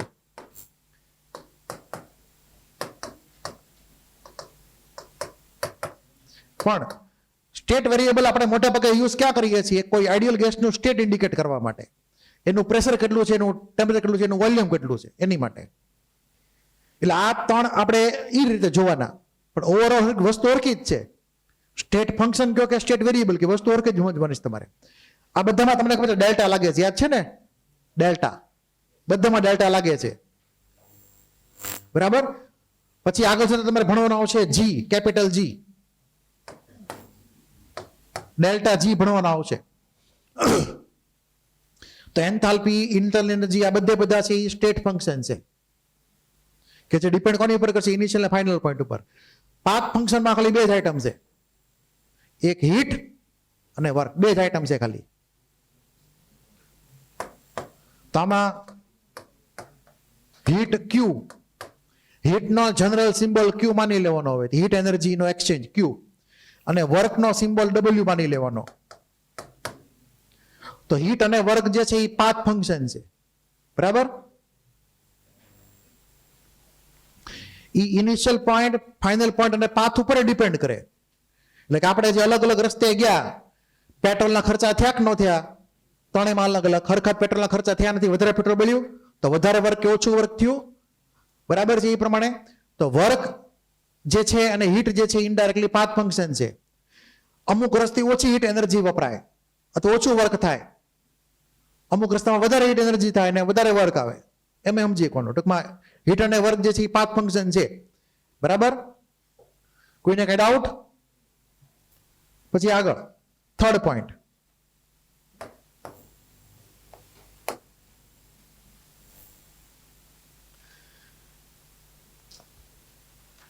આપણે તમને યાદ હોય આ બધાના સ્મોલ ચેન્જ હોય. શું હોય? સ્મોલ ચેન્જ હોય. એટલે કે small change dH, dU, dS, dT, dV, dP, dG પ્રમાણે એનું કરીએ ઇન્ટિગ્રેશન પ્રોપર લિમિટની વચમાં. માની લો કે આપણે ડીએસ લઈએ, અથવા હું સિમ્પલી ડીએક્સ કહી દઉં તો હાલ છે. એક્સ એટલે આ બધાનો જનરલ સિમ્બોલ. એનું કરવાનું integration proper limit x1 x2 ની વચમાં. આપણને મળશે ડેલ્ટા એક્સ. શું મળશે? તો જેટલા સ્ટેટ ફંક્શન છે એમાં આપણે કરીએ એનું ઇન્ટિગ્રેશન પ્રોપર લિમિટ વચ્ચે, તો આપણને ડેલ્ટા એક્સ મળે, કે જ્યાં એક્સ એટલે સ્ટેટ ફંક્શન, એવું માનવાનું. એટલે તમને એવું પૂછે કે ભાઈ આ આવી રીતે કોઈ એક ટર્મ છે અનનોન ટર્મ એક્સ, તો એ કયું ફંક્શન છે, સ્ટેટ કે પાથ? તો શું માનવાનું છે? State function. બરાબર છે. પછી આ બાજુ ત્રીજો પોઈન્ટ લખીએ, ટ્રિકી છે, ધ્યાન આપજો.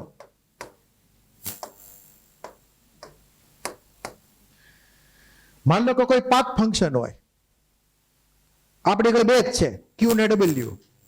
બરાબર છે. આ સુધીમાં આપણે જેટલા ન્યુમેરિકલ કર્યા એમાં જ્યાં જ્યાં હિટ આવી એમાં ક્યાંય પણ ડેલ્ટા ક્યુ લખ્યું તો આ સુધીમાં ક્યાંય ડેલ્ટા ક્યુ એવું ક્યાંય લખ્યું છે? નથી લખ્યું. આગળ જતા પણ લખવાનું નહીં હવે ક્યાંય. ડબલ્યુ લખશું પણ ડેલ્ટા ડબલ્યુ ક્યાંય નહીં લખીએ આપણે. મતલબ કે આની અંદર જે ઇન્ટિગ્રેશન કરવાનું થશે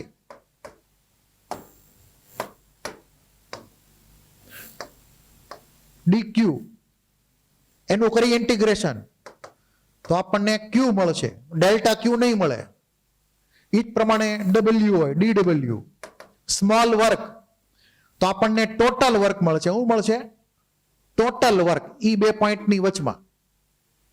એટલે કે આનો મતલબ છે ક્યુ અથવા ડબલ્યુ, સ્મોલ ડી ક્યુ સ્મોલ ડી ડબલ્યુ વર્ક, એનું કરી ઇન્ટિગ્રેશન એ થી બી ગયા ડાયરેક્ટ ફ્લાઇટ, અથવા એ સી બી ગયા અથવા એ ડી ઈ બી ગયા.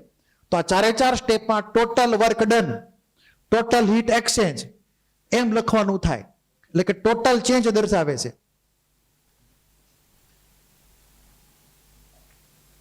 તો આ જે છે, સોરી ટોટલ ચેન્જ નહીં, ટોટલ વેલ્યુ કે લખજો, મારી ભૂલ થઈ ગઈ બોલવામાં. આને આપણે કહીશું ટોટલ વેલ્યુ. શું કહેશું એને? ટોટલ વેલ્યુ કેટલી હીટની અથવા ટોટલ વર્ક કેટલું, એટલે ટોટલ વેલ્યુ આપણને મળશે. અહીંયા આપણને ટોટલ ચેન્જ મળશે. તો આ ડિફરન્સ છે બેની વચ્ચે. અહીંયા ટોટલ ચેન્જ આપણને મળશે, અહીંયા આપણને ટોટલ વેલ્યુ મળશે એની. આ તો થર્ડ ડિફરન્સ. એટલે તમને ક્યારે પણ લખીને આપેલું હોય કે આવી રીતે છે, ડેલ્ટા એક્સ આવે છે તો એક્સ કયું છે? તો કે સ્ટેટ ફંક્શન. ઉપરના જોઈ લેવાના. બરાબર, કયા કયા સ્ટેટ ફંક્શન છે એ. કોઈને કઈ ડાઉટ?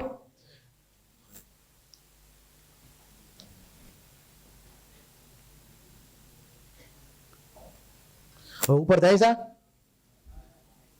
હાઈશ.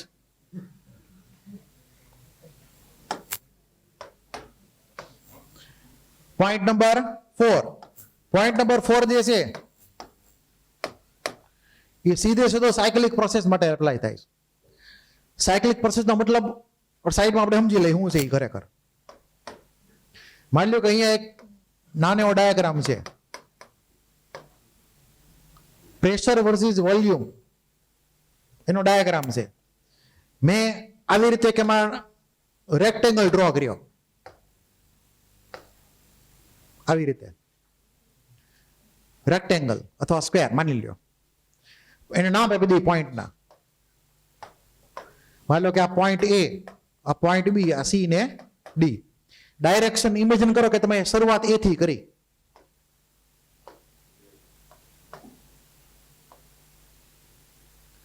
એ થી બી ગયા, બી થી સી ગયા, સી થી ડી ગયા, ડી થી પાછા એ આવ્યા. હરીફરીને પાછા ક્યાં પહોંચ્યા? પોઈન્ટ નંબર એ ઉપર જ પાછા આવ્યા. હરીફરીને ચકડું ફરીને પાછા ક્યાં આવ્યા? ન્યા જ તે. લાખું ગામ ફરણ વળી પાછા આપણા ઘરે જ આવો. બરાબર, તમે કાંઈક ટૂરમાં ગયા હો, ઘરેથી શરૂ કર્યું ટૂર, ફરી ફરી પાછા ઘરે જ આવો. એને કહેવાય સાયકલિક પ્રોસેસ. શું કહેવાય એને? એટલે કે ઇનિશિયલ પોઈન્ટ એ હતો અને ફાઇનલ પોઈન્ટ કયો હતો? એ. આખું ચકડું તમે પૂરું કરી નાખ્યું, આખો લૂપ તમે પૂરો કર્યો. તો ઓવરઓલ આ ચારે ચારને કમ્બાઈન નમવું પડે, સાયકલિક પ્રોસેસ. તો આ સાયકલિક પ્રોસેસ જે છે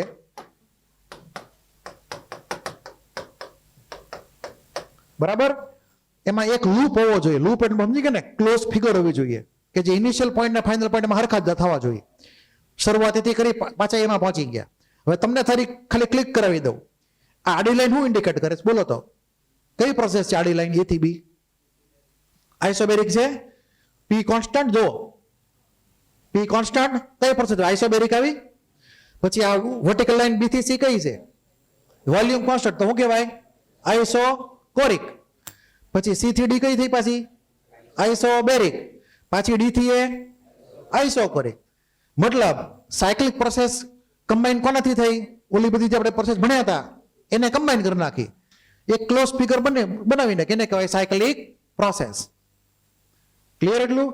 હવે સાયકલિક પ્રોસેસમાં જેટલા સ્ટેટ વેરિયેબલ હોય અથવા સ્ટેટ ફંક્શન હોય, જેટલા બધા, એટલે કે ઇન્ટરનલ એનર્જી કયો, એન્થાલ્પી કયો, એન્ટ્રોપી કયો, બરાબર, વગેરે વગેરે બધા આવી ગયા ટૂંકમાં. એટલે ઇમેજિન એવું કરજો, હવે તમે એ થી શરૂ કર્યું, એ થી બી, બી થી સી, સી થી ડી, પાછા એમ ઉપર આવ્યા, આખું ચકડું પૂરું કર્યું. તો માની લ્યો કે હું એક સ્ટેટ ફંક્શન લઉં છું એક્સ, ઉપરનામાંથી ગમે એ, તો ઈ સ્ટેટ ફંક્શનનું કરીએ ઇન્ટિગ્રેશન. આવી રીતે દર્શાવવાનું, સર્કલ કરવાનું. Circle number close loop. એટલે તમે આખો એક લૂપ પૂરો કરી નાખ્યો, તો એવા સંજોગોમાં જે એક્સ હતો, એક્સ એની ચેન્જ કેટલો આવ્યો? 0. શું ગણવાનો? 0. એક્સ બરાબર શું છે? સ્ટેટ ફંક્શન છે. મતલબ સાયકલિક પ્રોસેસમાં ડેલ્ટા યુ કેટલો આવે? 0. ડેલ્ટા એચ કેટલો આવે? 0. ડેલ્ટા જી કેટલો આવે? 0. ડેલ્ટા એસ એન્ટ્રોપીનો ચેન્જ કેટલો આવે? 0. આનો મતલબ છે ક્લોઝ લૂપ માં તમે ફર્યા અને કર્યું ઇન્ટિગ્રેશન દરેકે દરેક પોઈન્ટ ઉપર અને પાછા નેનની આવી ગયા, તો એનો મતલબ થયો 0. એટલે કે સાયકલિક પ્રોસેસ માટે આનો મતલબ છે સાયકલિક પ્રોસેસ.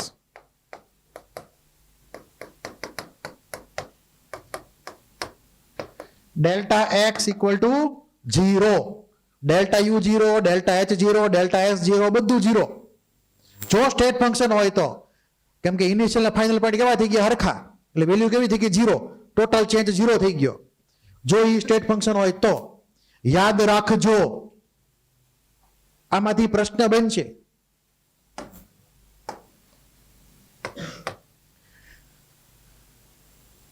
પણ માની લો કે તમે એ થી બી ને બી થી સી ને વળી પાછા એ આવ્યા ફરતા ફરતા, તો વર્ક અને હીટ ઈ 0 નહીં થાય. મતલબ કે આમ લખીએ તો એ 0 નહીં થાય. પેટ્રોલ તો વપરાણો કે ન વપરાણો? કે મફતમાં ફરી આવ્યા? બરાબર. પછી ઈ પણ 0 નથી. તો સાયકલિક પ્રોસેસમાં આ બે આઈટમ 0 હોય છે એ નહીં, કેમ કે પાથ ફંક્શન છે, એ પાથ ઉપર ડિપેન્ડ કરે. બરાબર. હવે તમને ક્લિયર કરી દો કેવી રીતે પાથ પર ડિપેન્ડ કરે. અત્યારે મેં કેવો છે આ રેક્ટેંગલ ડ્રો કર્યો, દેખાય તમને? આ ડ્રો કરેલો તો રેક્ટેંગલ. હવે ઇમેજિન કરો કે હું અહીંયા એ થી બી ગયો, બી થી સી ગયો.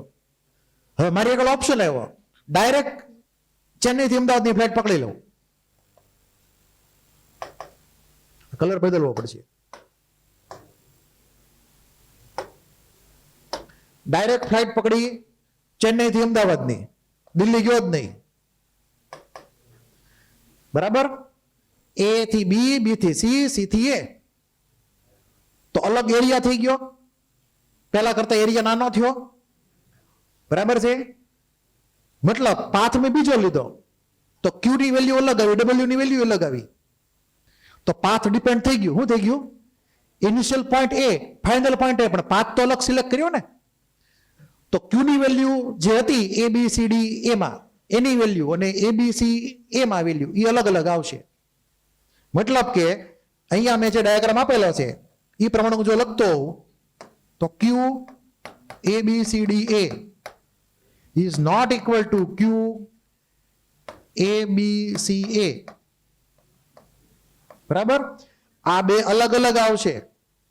સિમિલરલી વર્ક પણ અલગ અલગ છે, અલગ અલગ પાથ ઉપર. તો અલગ અલગ રસ્તે જાઓ તો હીટ અને વર્ક અલગ અલગ થઈ જાય બીજા કોઈ રસ્તા કરતા. આને કહેવાય પાથ ફંક્શન. ભલે પહોંચ્યા નેન્યા પણ રસ્તો અલગ લીધો તમે. તો સાયકલિક ઇન્ટિગ્રલ નોન ઝીરો ક્યુ અને ડબલ્યુ માટે, સ્ટેટ ફંક્શનમાં 0, 4 પોઈન્ટ છે, હજી કોઈ પોઈન્ટ રહે તો જોઈ લઈએ.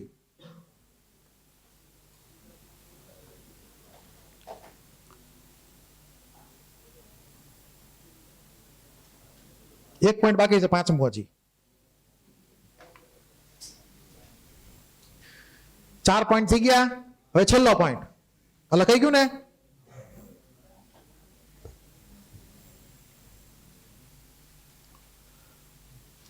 લાસ્ટ પોઈન્ટ ની અંદર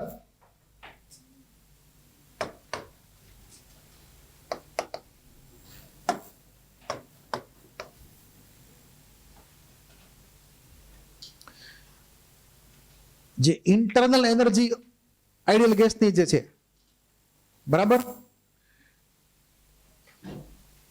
એટલે કે માની લો કે હું એક સિલેક્ટ કરું ઇન્ટરનલ એનર્જી, ધારો કે જ્યાં યુ જે છે શું છે, પાથ ફંક્શન છે, શું છે, સોરી સ્ટેટ ફંક્શન છે, બરાબર. તો you internal energy is a function of temperature and volume. મેં એ રીતે લખ્યું, function of temperature and volume. T ને વી નું ફંક્શન છે ઇન્ટરનલ એનર્જી, બરાબર.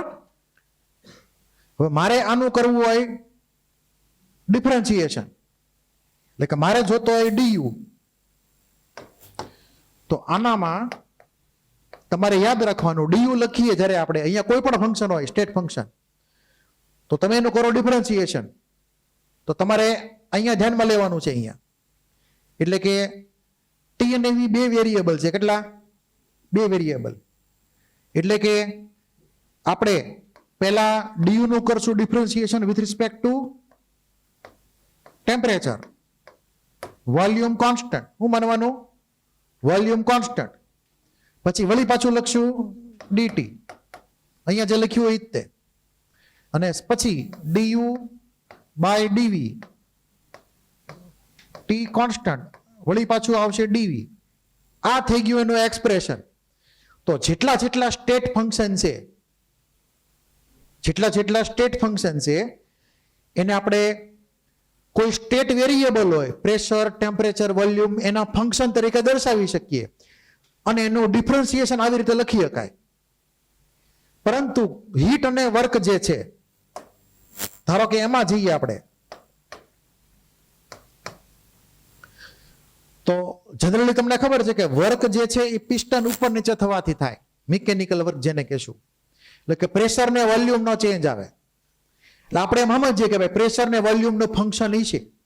જો હું એવી રીતે લખું કે work is a function of pressure and volume, બરાબર છે, તો આ ખોટું પડે, રોંગ કહેવાય. શું કામ રોંગ કહેવાય? કેમ કે work is A path function. Initial point, final point તો આવવાના જ તે, પી ને વી ના જે કાંઈ હોય, હારે હારે પાથ પણ આવશે. એટલે અહીંયા હું લખશું dot W is a function of P, V અને પાથ ફંક્શન. 3 ઉપર ડિપેન્ડ કરે, માત્ર પી ને વી ઉપર નહીં, એનો પાથ કયો તો એ પણ નક્કી કરે. આપણે અહીંયા ડાયાગ્રામ લખેલો જ છે ઉપર. અલગ રસ્તો લીધો તો વર્ક અલગ થઈ ગયું. એકલા પી ને વેલ્યુ ની ઇમ્પોર્ટન્ટ નથી અહીંયા. મતલબ કે આપણે આને આ જે છે એને આપણે ડિફરન્શિએટ ન કરી કે કમ્પ્લીટલી. એટલે કે આને વર્કને કેન નોટ બી ડિફરન્શિએટેડ.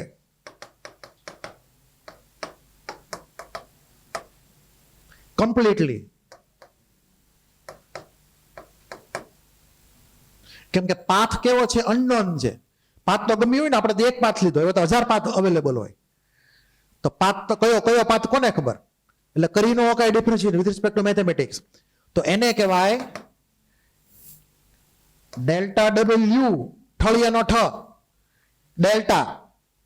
ત્રિકોણ વાળો નહીં, ટ્રાયેંગલ વાળો ડેલ્ટા નહીં, આ ઠળિયાનો ઠ છે. ગુજરાતી વાળાને ખબર છે. આ ડેલ્ટા વાપરવાનો, આમ લખાય. અને આને કહેવાય inexact differential.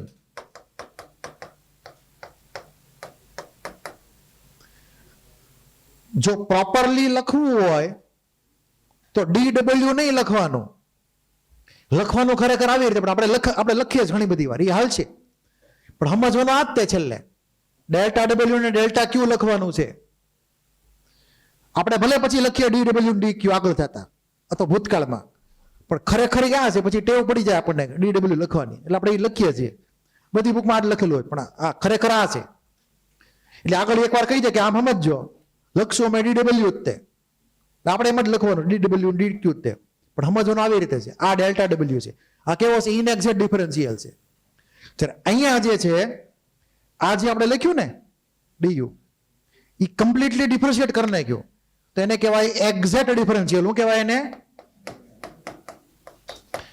Exact differential. તો જેટલા સ્ટેટ ફંક્શન છે, entropy, enthalpy, internal energy, free energy વગેરે વગેરે, એ બધા કેવા છે? એક્ઝેક્ટ ડિફરન્શિયલ છે, જેનું કમ્પ્લીટલી થઈ શકે ડિફરન્શિએશન, કેમ કે પાથ ઉપર ડિપેન્ડ કરતા નથી. જ્યારે વર્ક અને હીટ જે છે એ ઇનિશિયલ પોઈન્ટ ફાઇનલ પોઈન્ટની હારે ડિપેન્ડ કરે પાથ ઉપર, અને પાથ તો ગમે હોય, 1000 પાથ હોઈ શકે જાતના, તેનું કઈ થયું ન કે ડિફરન્શિએશન. એટલે આપણે એમ ગણશું કે વર્ક અને હીટ જે છે, એટલે કે ડેલ્ટા W ડેલ્ટા Q આવી રીતે લખેલા ઠળિયા ઠ વાળા, એ સમજવાના ઇનએક્ઝેક્ટ ડિફરન્શિયલ.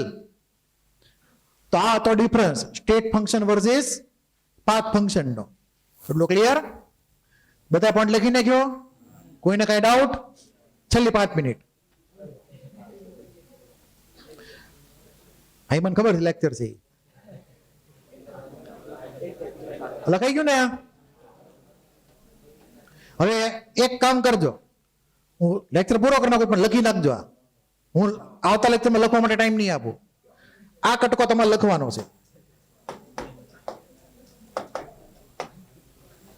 આ જે કટકો જે છે એ તમારે છાપી નાખવાનો છે, બરાબર? આટલો કટકો. ઉપરનો કટકો તો તમારે બેઠા અવસ્થિનો છે જ તે, આ અવસ્થિમાં નથી આપ્યું. હું નેક્સ્ટ લેક્ચરમાં તમને આ લખવા માટે ટાઈમ નહીં આપું, બરાબર છે? ખાલી ઉપર ચલો 2 મિનિટ સાંભળી લ્યો. એનર્જીનું ટ્રાન્સફર જે છે, શું છે?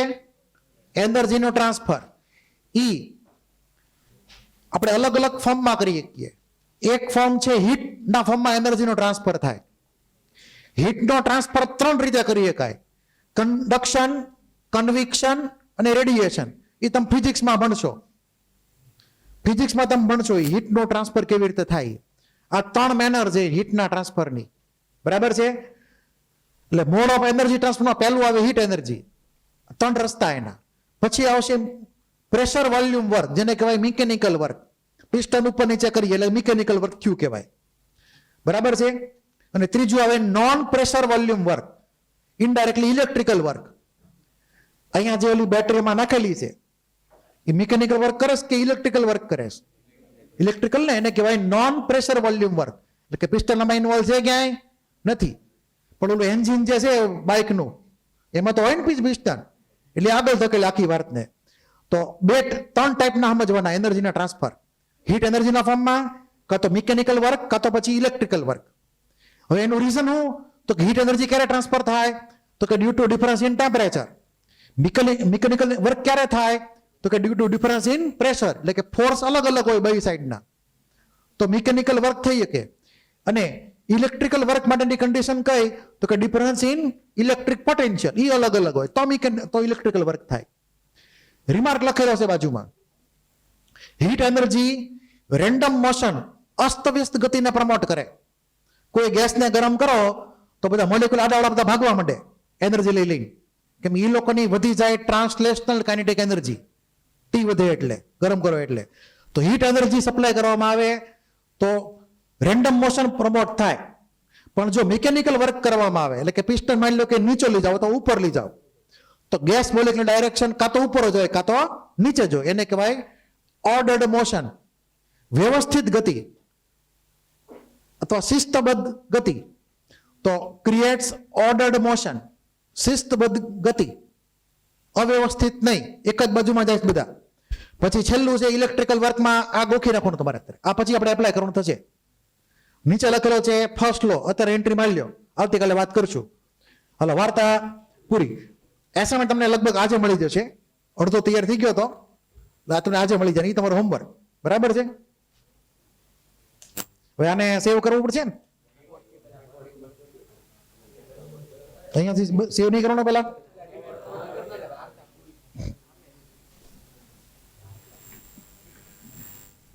હાલ